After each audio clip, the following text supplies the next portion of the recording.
Itong dalawang guide nga na ito ang nakatulong sa akin para maipasa ko ang learners dito sa Canada.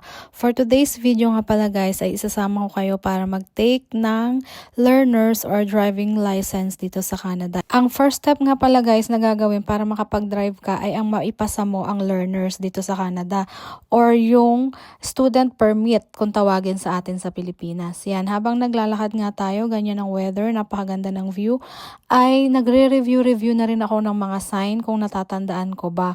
After siguro mga 1 month na nagbasa-basa ako and nanood ako ng mga test or driving test sample sa YouTube, ay nag-take na at nag-decide na nga ako mag-take ngayong araw na ito. This video was taken on July, so late upload na ito guys. I-share ko lang sa inyo guys kung ano yung naging journey ko at kung nakailang take nga ba ako bago ako nakapasa dito. Dahil nga first timer tayo sa pag-exam, syempre medyo kabado nga tayo. Pero kung gusto mo mag-grow as a person, kailangan mo talagang subukan at itry ang mga bagay na hindi mo pa nagagawa noon. Gaya ko, never pa akong nag-drive, as in kahit sa Pilipinas takot na takot akong mag-drive kasi nga syempre kinakabahan ka.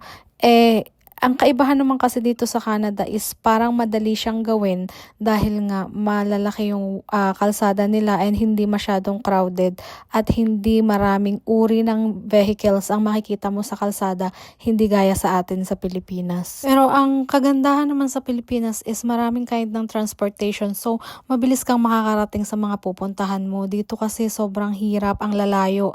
And habang sa paglalakad nga may nakita akong scooter, yan pwede rin niyang parentahan guys. Nirerentahan nila yan na parang Uber, maghuhulog ka lang or magbubuk ka sa application nila. And ayan na nga, maya-maya nakarating na ako sa registry.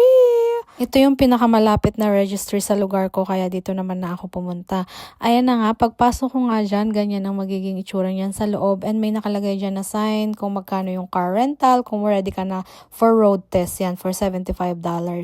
And nag-aano rin sila ng mga marriage license and everything. Yan, even sa mga business, dyan din kayo mag-i-inquire. And after mo nga dyan makapasok, kailangan mong luline up or maghintay ng turn mo sa pila para kausapin mo na yung counter. And yan, nagbayad lang ako ng $17 and naghintay lang ako ng turn na tawagin ako para sabay-sabay dyan sa room na yan. Yun yung testing room.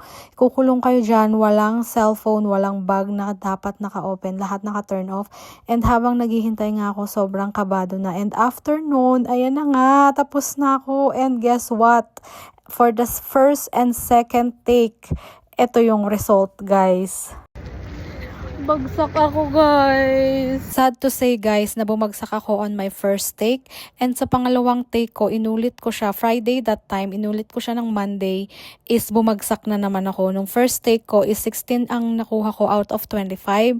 So, kailangan yung makakuha ng 25 correct answers and pwede kayong magkamali ng hanggang 6. Kapag nagkamali na kayo ng 6, it's automatically na mag-e-end na yung exam and that means na bagsak na kayo. And pwede rin kayong mag-skip pero babalikan nyo rin yun afterwards.